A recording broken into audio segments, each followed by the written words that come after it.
অবশ্যই পরীক্ষার হলে শান্ত থেকে পরীক্ষা দেওয়ার জন্য কিছু টিপস নিচে দেওয়া হলো। প্রস্তুতি।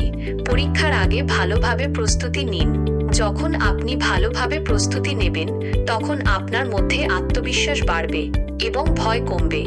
সময় মতো পৌঁছানো। পরীক্ষার দিন সময় মতো পরীক্ষা কেন্দ্রে পৌঁছান। তাড়াহুড়ো করলে মানসিক চাপ বাড়তে পারে। শান্ত পরিবেশ। পরীক্ষার হলে ঢুকে নিজের আসনে বসুন এবং চারপাশের পরিবেশ শান্ত করার চেষ্টা করুন। গভীর শ্বাস নিন এবং ধীরে ধীরে ছাড়ুন।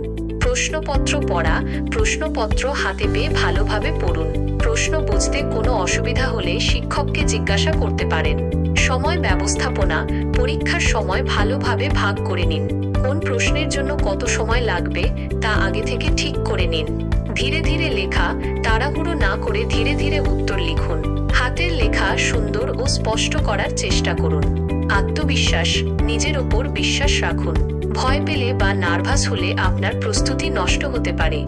ইতিবাচক চিন্তা। সবসময় ইতিবাচক চিন্তা করুন। ভাবুন যে আপনি ভালো পরীক্ষা দেবেন। বিশ্রাম। পরীক্ষার মাঝে মাঝে একটু বিশ্রাম নিন। চোখ বন্ধ করে গভীর শ্বাস নিন এবং মনকে শান্ত করুন। অন্যের দিকে না তাকানো। অন্য শিক্ষার্থীরা কি করছে সেদিকে না তাকিয়ে নিজের লেখার দিকে মনোযোগ দিন। শিক্ষকের সাহায্য। কোনো সমস্যা হলে শিক্ষককে জিজ্ঞাসা করতে দ্বিধা করবেন না। এই টিপসগুলো মেনে চললে আপনি পরীক্ষার হলে শান্ত থেকে পরীক্ষা দিতে পারবেন।